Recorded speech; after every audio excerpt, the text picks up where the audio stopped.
तो ये जो घटिया सोच है सांप्रदायिक लोगों की या इस प्रकार के लोगों की जो धर्म की व्यवस्था को और मानवता को तोड़ना चाहते हैं। कहे कि मोदी जी केवल हिंदुत्व की बात करते हैं, मोदी जी सबका साथ और सबके विकास की बात करते हैं। कभी पाकिस्तान नहीं बनने दूंगा, पर पाकिस्तान बना। जी, मेरा नाम कुमारी अंजलि आर्य है। मैं अंतर्राष्ट्रीय वैदिक प्रवक्ता हूँ। आर्य समाज में और अपने हिंदुत्व के लिए कार्य कर रहे हैं हम लोग, वैचारिक रूप से भी और क्रियान्वित रूप से भी। देखिए, हमेशा कोई भी जो समाज है वो समरसता, समानता, प्रेम और सद्भाव से बनता है। यदि किसी भी प्रकार का पक्षपात होता है तो वो निश्चित समाज में विघटन को पैदा करता है। तो समाज में एकीकरण, सद्भाव, प्रेम भाव और सबसे बड़ी बात है संगठनात्मक शक्ति को प्रबल करने के लिए जो समानता का कानून है वो आवश्यक है, परम आवश्यक है। जी, पुस्तकें हैं उसको मान्यता दी जाए और इस पे भी है कि जो बलात्कारी है उनके लिए अलग से कोर्ट बनाई जाए। क्यों ऐसा लगता है आपको? देखिए, जैसे कि जो वेद का ज्ञान है उसे हम कोई पुस्तक नहीं कह सकते। आज भी ये कहा जाता है कि संसार की लाइब्रेरी में सबसे प्राचीन ग्रंथ वेद है। तो वेद एक संविधान है। आप उसको ये मान करके चलिएगा कि जो प्राचीन काल से आर्यावर्त देश में जो संविधान रहा है वो वेद या वेद के अनुकूल रहा है। लेकिन अब जो वर्तमान का संविधान है वो उधार का थैला है। किसी न किसी देश से कोई बात ली गई है, तो जो बातें उधार में ली गई है, मैं समझती हूँ वो कहीं ना कहीं हमारी मिट्टी पर भी लागू हो, ऐसा नहीं है। हमारे ऋषियों ने जो हमारी परिस्थितियों को लेकर के सिद्धांत दिए गए हैं वही संविधान लागू होना चाहिए। इसलिए वेद एक धर्म ग्रंथ है जिसको हम राष्ट्रीय पुस्तक घोषित कराना चाहते हैं। सत्यार्थ प्रकाश वो ग्रंथ है जो पाखंड और आडंबरों से बचाता है। आज की जो युवा पीढ़ी है या तो वो पाखंड आडंबरों को देख करके नास्तिकी हो जाती है या फिर वो पूरी तरह से अविद्या में ही डूब जाती है। सत्यार्थ प्रकाश वो ग्रंथ है जो अविद्या तंत्र को तोड़ने का कार्य करता है, विद्या के मार्ग पर लगाता है। इसलिए हम सत्यार्थ प्रकाश को चाहते हैं। और जो न्याय की व्यवस्था है, यहाँ पर निर्भया केस दिल्ली के अंदर हुआ और सब प्रत्यक्ष था, प्रमाण था, पर उन अपराधियों को फांसी देने में 7 साल की सजा हो गई। 7 वर्ष तक इतना पैसा उन अपराधियों पर खर्च किया जा रहा है। पूरे देश का धैर्य टूट चुका है और उसके बाद भी जो घटनाएं हैं वो घटी नहीं है, वो बढ़ी हैं। चाहे वो श्रद्धा कांड हो, चाहे वो साक्षी कांड हो, बर्बर हत्याएं बेटियों की, बहनों की हो रही हैं। जब तक इस पर कठोर दंड न्याय व्यवस्था नहीं बनेगी तब तक ये अपराध रुकने वाला नहीं है। तो हम चाहते हैं कि बलात्कारियों को सार्वजनिक रूप से, ताकि एक को दंड दिया जाए तो कम से कम 10 की आंखें खुले, और ये तभी संभव है जब इसको कठोरता से लागू किया जाए। आप एक महिला हैं, इस तरह की जो आपने घटना गिनाए हैं, आखिर इसका जिम्मेवार कौन है? देखिए, इसके जिम्मेदार मैं ये मानती हूँ कि आज के समय में जो संप्रदायवादी हैं और जिन संप्रदायवादियों ने केवल अपनी सत्ता के परचम को लहराने के लिए और जिहाद के नाम पर जो मुहिम चला रखी है, आज आप देखो हिंदू को सबसे ज़्यादा सॉफ्ट टारगेट माना जा रहा है। उन्हीं की बेटियों को बह बहका करके अपने में ले जा रहे हैं और पता लगा कि सोच रहे हैं कि भविष्य में कभी इस्लाम का परचम लहरा जाए।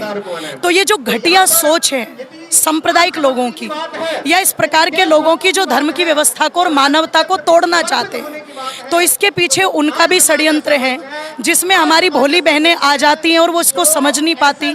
और बहुत हद तक जो हमारी फिल्में बनती हैं, बॉलीवुड है, वो भी इन चीज़ों को प्रभावित करता है। क्योंकि आज वो पर्दे पर नाटक करके तो दिखा देते हैं कि कोई मतभेद नहीं है, लेकिन जिन लोगों के मस्तिष्क में षड्यंत्र भरे पड़े हैं उनके भेदों को आप दूर नहीं कर सकते।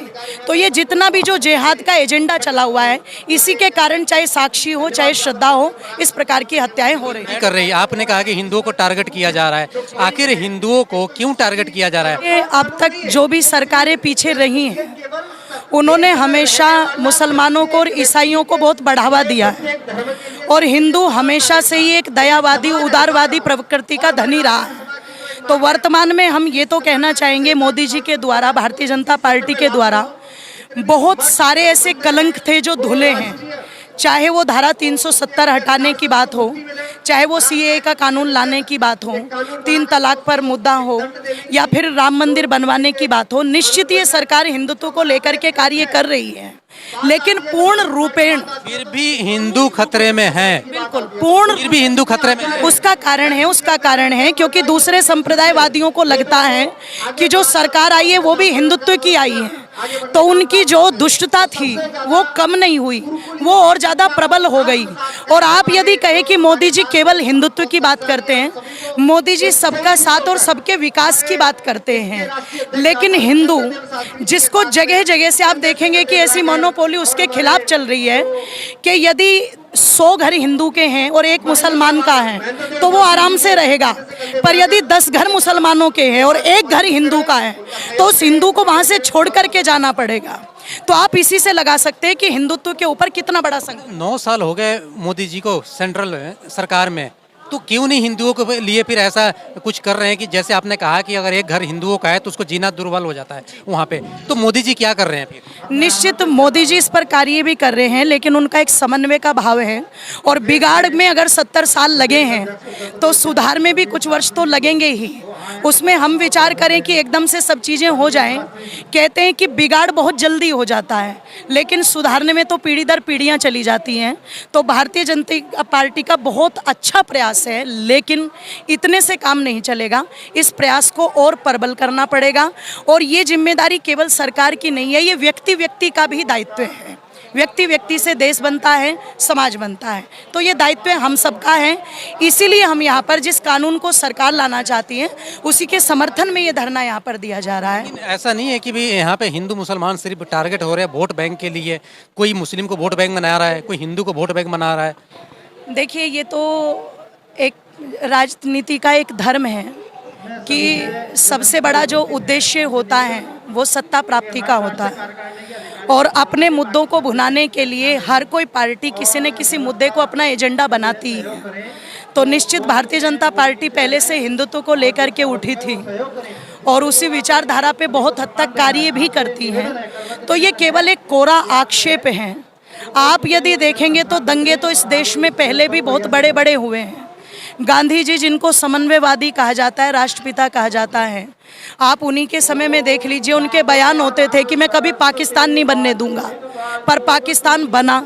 और उस समय कितनी दुर्दशा, चाहे वो हिंदू रहे हो चाहे मुसलमान रहे हो। और हम मुस्लिम भाइयों के विरोधी नहीं हैं, लेकिन मुस्लिम भाइयों में जो बैठे हुए षड्यंत्रकारी उनके ब्रेन वॉश करने का काम करते हैं, हम उन धूर्तों के विरोधी हैं। उनका जो षड्यंत्र है वो समाप्त होना चाहिए। चाहे वो मदरसे में बैठा कर के बच्चों को जो उल्टी शिक्षा दे रहे हैं वो शिक्षा समाप्त होनी चाहिए। हिंदू, मुस्लिम, सिख, ईसाई सबके बच्चे एक तरह की विद्या को प्राप्त करें ताकि उनके अंदर भाईचारे का भाव उत्पन्न हो। जी।